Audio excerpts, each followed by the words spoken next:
Yo, yo, yo, yo. Welcome back to the channel, everyone. My name is Hart for those of you that are new. And today I'll be breaking down this 9-game NBA slate here on DraftKings for Tuesday night. I'll be talking through some of my favorite players, who I like, who I don't like, kind of an early look player pool for you guys. Obviously, with injury news, and especially these big slates, it changes the entire slate. So, as I always say, I wouldn't suggest starting to make your lineup until about 30 to 15 minutes before the slate starts, once you know most of the news. Make sure to hit that like button and subscribe, and let's jump right into it. So I'm recording this pretty early. I'm gonna have to do that for probably the rest of the NBA season, where I just record these pretty early in the night before most of the games even start for tonight's slate moving forward. So not going to affect you guys at all, but just more so in terms of timing. In terms of tonight's, here's the lineup I've going in the big 100K to first right now. I went with Halburn, Mathurin, DiVincenzo, Jaime, Jaren Jackson Jr., DeLon Wright, Highsmith, and then Cam Thomas. I was debating obviously between going one more Miami Heat and then Mathurin. I went with Mathurin. Right now, it's okay. As you can see, Tyrese Halliburton, 9.5 points. Obviously, it's still a good amount of time left in that second quarter, but he is doing very bad right now. So hopefully he picks that up, because 2 points is really, really killing me. But yeah, we'll see. We'll see how this lineup turns out. I missed cash by a half a point, I think, yesterday because of Jonathan Isaac getting injured. So, and it was literally me missing a half a point because of that. And I could have cashed pretty well if he actually just had like a 15 and 20 fantasy point game. That's how annoying it was last night. But yeah, hopefully it is better tonight. So we'll have to wait and see. But quickly, just want to go over the odds. Obviously, it's very early, so a lot of these can change. I don't have all of them up yet, but right now, as we can see, Warriors, Wizards, huge blowout risk there, but obviously a great game total. Mavs, Cavs, 3-point spread, 234. Sixers, Celtics, that's a pretty big spread there, 12 points. Moving on down here, Hawks, Jazz, it's a very interesting game there, like that.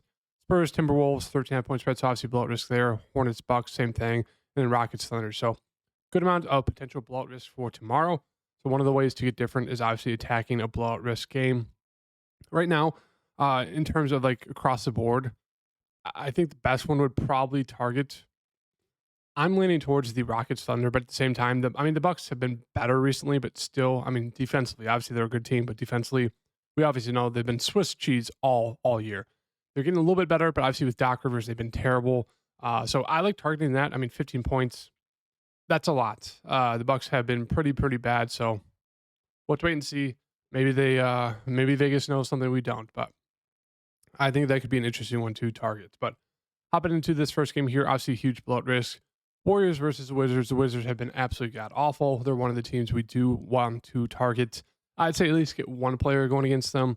Obviously, that player most likely should be Steph, 9.5. With the addition of everyone, it doesn't really affect him. We know he's going to get his, but we do have Chris Paul coming back, which will affect Klay Thompson a little bit, but more so it's going to affect Pods there. It's going to affect Wiggins. It's really just going to mess up this whole rotation. They've been playing Quinones a decent amounts there, as well as I think, yeah, Gee's been out, but it's going to affect Gary Payton as well. There's just a lot of players that are getting a lot of run right now on the Warriors. And with that, I really don't have interest in much of them. Like Clay off the bench, he's still pretty expensive for his role. Right now, I really think it's just going to be Draymond and Steph for me. It's guys I like. Kuminga's role has really diminished the past 2 weeks. He's on fire, and then the past 2 weeks, it's really dropped down. So right now, I really only feel fine with going with Draymond and Steph. As I said, Chris Paul is back. Might not be a minutes limit just because it's his hand. If that's the case, he's going to see probably anywhere from 20 to 25 minutes, which obviously eats into the usage for everyone across the board because he's a guy who has the ball in his hand. So that's why Golden State's a tricky team to kind of see how the rotations kind of marinate over the course of the second half of the season. Right now, it's really just Steph and Draymond for me, of guys I do like because they have their defined roles. Everyone else is kind of up in the air right now. Moving on to Washington here. As I always say, if this game stays close, it's most likely going to be because of Kuzma, probably putting up 100 shots. As you can see here, this last game against Cleveland, they actually kept it close. He played almost 40 minutes, shot almost 25 times there, and had a pretty solid game. So if you're looking to get different, he's a great option. Denny is questionable. If he's back, I don't mind him. He's on a very good streak there. A few games there without Kuzma, but still, I think he's playable, but I don't love the price tag. Tyus Jones, another guy who's playable. It's just one of those things, as I say, right? Like, he'll have these games where he'll go out there and do absolutely nothing, and then they'll have the games where he goes for 40 plus. I mean, he's doing very well when it comes to assists. So I don't mind taking an absolute flyer dart throwing him in tournaments, but at the same time, it's very, very risky. Poole's been better off the bench. I will mention, as you can see here, the past 4 games, not the biggest sample size, but I mean, we know he did very well off the bench there for the Warriors. Obviously, very different team, very different dynamics. But I mean, not to be a box score watcher, but we can see here he's doing a lot better off the bench there. So another one of those guys in GPP settings. If you're playing a bunch of different teams, don't mind getting a few shares of him. But overall, not much to like here for the Wizards for me. Really haven't been getting into much of them this season so far, just because they've just been so bad. Bagley has been starting. I don't mind him if he starts again. Solid play. But Kispert is questionable. If he's good to go, I mean, I actually don't mind taking a shot on him in GPP settings as well. 4.5K, very score independent, but he's been doing better peripheral stats wise. 4.5K, they're going to play him a decent amount. Good shooter. He's there. That is really it. It's not a lot to like there in that first game. Moving on to the second game here, the Nets versus Orlando. Nets are playing tonight, so we'll see. Maybe someone gets injured, maybe someone rests. Who knows? They've been god awful, but in terms of offense, Bridges and Cam Thomas are going to lead this team. Both of them look really, really solid. Even though it's a tough defensive matchup, they both should put up 15 plus, even probably closer to 20 plus shot attempts. So they both look really, really solid in terms of usage. Claxton, as I always say, like if you think he's going to play 30 plus minutes, I think he's a solid GPP option. Simmons, looks like he'll come off the bench tonight. So we'll see how many minutes he plays. But if he's still on a minutes limit, don't think there's a need to get to him. Johnson's fallen all the way down to 4,800. So it'll be interesting to see how many minutes he plays tonight. If he does well, I wouldn't be surprised if he's pretty chalky for tomorrow. But yeah, he's there. I think Schroeder's probably my favorite if you're going to get to someone who's not the main 2 for the Nets. Otherwise, once again, just a very gross team. They play like 9 to 10 people. I mean, they go all the way down to Lonnie Walker, DFS, Sharp, Smith, Schroeder, Cam Johnson, Simmons, Claxton, Thomas, Bridges. I mean, they have a lot. So that's why I really just like focusing on the 2 main guys, Bridges and Thomas, and I'd rather take dart throws other places. Orlando here. Big news is Paolo. He missed the last game. So if he's out, obviously the guys are going to step up offensively. Main guy to target would be Franz there. And the secondary options would be Suggs and Cole Anthony would probably be the other 2 that pick it up offensively. I would say Wendell. He did shoot a little bit more there, as you can see. So a little bit of interest here for the Orlando players. Now, if Paolo's back, I'd really just focus on either Paolo or Franz. Sure, in GPP settings, you could land on Wendell and Suggs. There's fine secondary options. Same thing with Cole. But otherwise, not much interest here. Goga and Mo are always worth a flyer. They can always have those random games where they pop off for mid-20s fantasy points. But otherwise, if Paolo's back, it's really just main 2. Moving on to Dallas here. Obviously, the big news is Luka, but it looks like he should be good to go. With that in mind, 12,000, 9 team slate, 9 game slate. I don't have much interest in him. I mean, if you feel fine with the value does open up. Obviously, paying up for Luka is Luka, but with him at that price tag, I think it's one of those situations I'd rather take a shot on Kyrie. He's been great alongside of him so far. PJ, minutes have been slowly ticking up, as you can see. 30 minutes past 2 games. Not going to be heavily involved offensively, but he's 5.1 on a great team. A couple threes, a couple rebounds. He can easily pay off, so I don't mind taking a shot on him. Same thing with Gafford. Now, I do think Dallas will go a little bit taller, so I do expect more minutes for Gafford, more minutes for PJ, so I don't mind taking a shot on them because Cleveland, obviously, we know. Mobley, Jared Allen. I do think the Mavs will match up size-wise with those guys, so I do expect a good amount of minutes for Gafford, a guy who's only been seen about 20-ish minutes. I expect that number to be kind of maybe mid-20s there, so I do have some early interest in these guys, so I will throw them in there. Obviously, not overly ecstatic, but they are there. And then we do have a good amount of question marks now. If Lively is good to go, will he be on minutes limit? Nah, not really sure. I mean, it's a nose, but we can see here he only played 14 minutes. The last game did blow out. So some interesting news here. I mean, Kleber is back, but I think we'll be fine with, PJ seeing his normal 30 minutes, Gafford seeing closer to 25, but obviously with Lively back, that does muddy the waters a little bit, especially if he's on a minutes limit. So it's more a wait and see approach, but as I said, I do have some interest in PJ and Gafford as of right now. Moving on to Cleveland here. Cleveland side, they're all just secondary options. We know the upside there with Mitchell. He's been the main guy for the Cavs. even with a fully healthy team, he's still good to land on in tournaments. And then, as I said, Allen, Mobley, Garland, they're fine if you land them. As you can see, they have upside playing alongside each other. It's just they're all priced about right. I mean, it's really no defining thing besides they're all priced about right. They're fine as GPPs. That's really it. Moving on to Philly here versus Boston, another game where there's a ton of blowout risk. Obviously, Embiid's still out. Maxey leading the team offensively alongside Tobias Harris and and Buddy Hield, kind of the three main guys for them right now. I think Tobias would probably be the most interesting for me. 6.9K, like the price tag. Should see 30 plus minutes, probably closer to the mid 30s minutes. He's going to shoot the ball close to 15 times. Has a double upside. So he'd probably be my favorite. But once again, a lot of blowout risk here. And that's really it. Paul Reed is there. But otherwise, I mean, Kyle Lowry is an interesting lower, end point guard GPP value play option there. He's been seeing solid minutes, as you can see, 25, 25, 21. Hasn't been too aggressive offensively, but he is there. Moving on to Boston here. Honestly, if you think this game stays close, you could probably get some Boston guys and Philly guys on a very, very low end of ownership. But we know with Boston, offense is going to flow through Tatum. But obviously, guys like Brown, who stepped up last game, can have monster games. With 48 there, almost a 50 bomb. I mean, they're all priced about right. Same thing. One of those teams where it's like really hard to land on someone and feel confident. Like a guy like Drew Holiday, where it's like, 6K is pretty cheap. But as you can see, very, very low floor at times. I mean, huge spread. So it's one of those things, just secondary options. If you land on these guys, I always feel safe with Tatum. And I think I'd rather go to Porzingis and then White and then Brown and Holiday. That's kind of my order there. Moving on to Utah versus Atlanta. Great game environment here. Markkanen's definitely too cheap here at 8.1K. You've seen about mid 30s minutes. The main guy for them has double upside. Not much else to say besides he's a solid play. Sexton, I mean, the minutes have not been great. Like he's usually just kind of seeing mid 20s minutes, but he's been so efficient in those minutes. As you can see, he's averaging like close to, I'd say, 35 fantasy points, if not more, in about like 26 to 28 minutes. So even though he's not seeing a ton of minutes, he's not shooting the ball a ton, he's been super productive. So I don't mind if you land on him in here in this, especially in this game environment.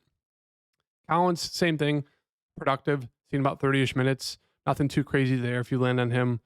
Clarkson, more so a GPP play. He's been playing better recently. Minutes have ticked up. So it doesn't really make sense what they're doing with these minutes because it's like, Walker Kessler's minutes have gone up a little bit more. Same thing with Keontae. It's just like they're playing a smorgasbord of guys here. It's just like, Dunn seeing some minutes. We can get down to, I don't think Preston has yet, but Kendrick's playing, he's starting. It's just like, all right, offensively, the people you want to focus on are Keontae George, and I would say Sexton and Markkanen, and then GPP secondary options would be Collins and Clarkson for me. But I do like George. I'll go back to him real quick. 5.7K, so the price did come up, but I mean, he's starting, played 30 minutes, shot it 13 times, so he's going to be aggressive when he's out there. He just obviously hasn't been shooting the ball too well recently, but still, I like buying low on him. Moving on to, so I'll throw him in for right now. Where'd he go? Right there. Moving on to Atlanta here. For the Atlanta side, obviously the big news is Trae Young is still out. DeJounte Murray priced up to 9K. I still think that's too cheap. A guy that has the massive triple-double upside, so he looks like a great spend up. Jalen Johnson all the way up to 7.9K. He was more aggressive, as you can see, shot it almost 19 times, or did shoot it 19 times. One of those guys who is a triple-double threat. So it feels pretty expensive for Jalen Johnson, but he is definitely worth it. I like Bogdan a lot still. 5 of 11, didn't shoot the ball a ton, didn't really play make, but still got you 30 fantasy points. I like going back to the well here with him at 6.3. I think it was just a little bit of a letdown game from him there, but he's still a very, very good play. Bey, kind of the odd man out in terms of who people are going to go to, but he's seeing good minutes. So it's like he does have some upside there at 5.9. Capella, still on a minutes limit. If he's off of it, I like it. If he's still on it, don't like it. And I don't mind getting to Hunter. Another one of those guys who's in a solid pivot play off of, should be chalky, decently chalky Atlanta Hawks people. Hunter wasn't really owned that last game, so he's interesting. And Bruno Fernando would be like a value play there if you're looking to get to a cheaper center, and Capella's still on a minutes limit. He's fine. Moving on to the Pelicans here, obviously the big news is CJ and Zion. CJ did practice, so I would assume he's probably going to be good to go for this game tomorrow. Zion, same thing. He played in the game, should be good to go. But obviously wait for the news. But with that in mind, all three of them playing, not much interest in this team for me with all three of them, playing. They're really just, that's it. They're secondary options. Moving on to the Knicks here. They're playing tonight, so obviously back-to-back for them definitely leads to maybe a little bit of, sore legs, blowout risk there, especially if they're tired. But obviously it's home for them, so we'll see. But in terms of the Knicks, we know that the offense is going to be coming from Brunson, DiVincenzo. So really like both of them. Price really hasn't moved at all for DiVincenzo, so I like him. Sorry, I'm trying to mess with the background here. Get it back to normal. There we go. So Brunson, great spend up. DiVincenzo, same thing. I really like him there at the price of 7.3. I mean, just massive upside, massive minutes, massive usage. He's solid. Precious, I still think it's a little bit too pricey for me. I mean, look at the shot attempts. It's kind of a rarity for him to go for more than 8 shot attempts. I mean, he's still been solid fantasy point wise, but 7,000 for that, I don't love it. Same thing with Hart, playing massive amount of minutes, so I'd rather get to him over Precious, but offensively, one of those things, again, not the best. So I think he's still a very solid play, but not the best. I'd rather just pay up for DiVincenzo or Brunson. And the rest of the team here, Hartenstein played 24 minutes that last game. Obviously, a little bit of a blowout right there, but if he's off a minutes limit, I really, really like him there at 6.1. So another one of those guys I'm going to throw in the player pool. And then off the bench, they'll throw in some Burks, they'll throw in some Bogdan, but nothing too crazy yet in terms of the pricing. As I mentioned that last slate, like you want them to drop down 1,000 each before you get to them. Moving on to Detroit here versus Chicago. Detroit side, really, really like the main three guys. Have Cade, Duren, Ivy. That's where all the production is going to be coming from, is those three. I think Thompson is a fine option if you do land on him. I wouldn't go out of my way to play him like we have been the past kind of week or so where he's had that upside. It's kind of dropped there, as you can see there, 21 minutes. I believe he was in foul trouble there, as you can see, 5 fouls. So it did limit his minutes, but I'd rather just get to the main three guys there. And then Fonte is definitely a viable option there for value, as you can see here. He's been starting 4.9K. Don't mind him. That's really it. I mean, Wiseman seeing some minutes there off the bench.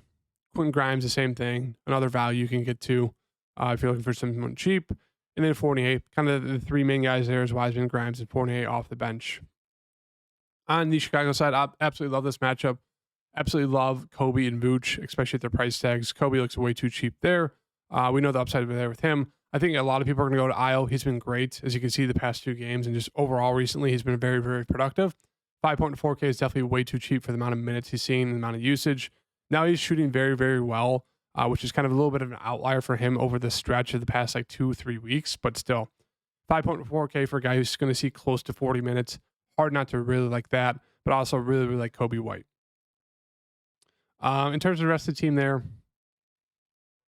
Drummond's always worth a dart throw in tournaments. I don't love the price tag, but it's just the upside is massive, especially if Vooch gets in random foul trouble for some reason. Drummond's going to be the guy they go to. A little bit of a revenge game narrative too, for those of you that don't know. Drummond was a beast on Detroit there. I like Caruso, same thing. The guy's going to see 30 plus minutes. Not that great offensively, but still 5.2K for him. We know he's some solid upside. And then Dalen Terry has been seeing solid minutes. So if you're looking for a very cheap guy, 3.1K, should see around 15-ish minutes. He's there. Moving on to the last few games here on the Spurs. Victor is Victor. We know the upside there with him. I mean, look at the blocks and steals. This guy's been absolutely unreal. So don't mind if you land on him. Of course, the one I played him a few times this year, but the one time I play him, of course, he only goes for 49. It's hard to complain about that, but I mean, when he was going for 60, 70 plus, 80, it's just annoying when he goes for only 49. It's really him and Vassell. That's it for me. I mean, Vassell's been very, very good alongside of him. Otherwise, I don't have interest in the rest of his team. Sohan sucks. Trey has upside. But that's really it. I mean, they benched Keldon Johnson. Zach Collins not seeing a ton of minutes. It's just brutal. This team is just so god awful. I feel so bad for Victor. Moving on to the Timberwolves here. Fantastic matchup. Obviously, blowout risk here. 2 guys you want to target are going to be Towns and Edwards. They should be at decently low ownership because of the blowout risk. I really like them. Otherwise, everyone else is too priced up for me when, Conley did miss that one game. So that's really it. Now, if Gobert is out, I'd assume they just start Towns center. They still have Edwards. They still have Conley. I would assume they'd throw in McDaniels, obviously. And then I think the 5th guy would probably be Alexander Walker. I mean, they've been doing that pretty much all season. Now, if they get weird, they could go Kyle Anderson. I wouldn't mind taking a shot at him at 4.7. But if Gobert's good to go, then I don't have much interest in anyone besides the main two guys. And then moving on to the last game here, Charlotte versus Milwaukee. As I said, huge bullet risk here, but obviously Milwaukee's been very bad defensively. So, this team could definitely keep it close. Bridges, his usage has slightly ticked back up after taking a little bit of a dip there once they, traded for Trey Mann. Brandon Miller, these two are going to lead the team offensively. Miller and Bridges. I don't love the price tags on either, but they're there. And then Trey Mann is a fine play if you, land on him. Hasn't been aggressive offensively, but does have a little bit of upside. Nick Richards probably coming off the best game of his season there. 21, 10, and 3 and 2 steals, 45 fantasy points. I mean, it's the Charlotte Hornets. It's hard to really get excited about any of these guys there. I mean, offensively, the team's led by Bridges and Miller, and then everyone else is kind of secondary options. Moving on to Milwaukee here. Obviously, Giannis looks good. Absolutely love the price tag on Dame. That's really it. I mean, sure, you can land on Lopez and GPP settings, but otherwise, I don't have much interest. If you're looking for some cheap value, Crowder's seeing a ton of minutes, and so is Connaughton. They're seeing good minutes, but offensively, it's just one of those things. They're not going to shoot the ball a ton at all. It's really just Dame and Giannis, and then a little bit of Bobby and Brooks. So not much to like there in terms of just DFS wise, but if you're looking for cheap leverage plays, those two teams definitely offer a lot. So right now, this is definitely the early look player pool. Obviously, I would not probably throw this out there lineup wise. Obviously, playing PJ Washington 5.1, don't love that, but still interest in Keontae, interest in Bogdan. So in terms of like early look core plays, don't really have much, but I do really like Bogdan, DiVincenzo. I'll take PJ out for now. Interest in Hartenstein if there is no minutes limit. Now, if there is, I wouldn't like him. Obviously, with Gafford, same thing there with Lively. It really depends on if those guys are good to go. If it is, kind of muddies the water a little bit there for the centers and power forwards, but they should still see their solid minutes. But I don't know if I'd get to them. Maybe one of them of Gafford or PJ, depending on that news. And then Kobe White, really, really like him. I'll throw in one more guy, I guess, early look core play wise for you guys here. If you guys have made it to then, I do appreciate you guys watching all the way through, or at least skipping through. But right now, as I said, there's a good amount of news we do have to wait for. But I wouldn't mind if you double dipped here with Chicago with Vooch and Kobe. But moving on down here in the mid sevens range, nothing too crazy.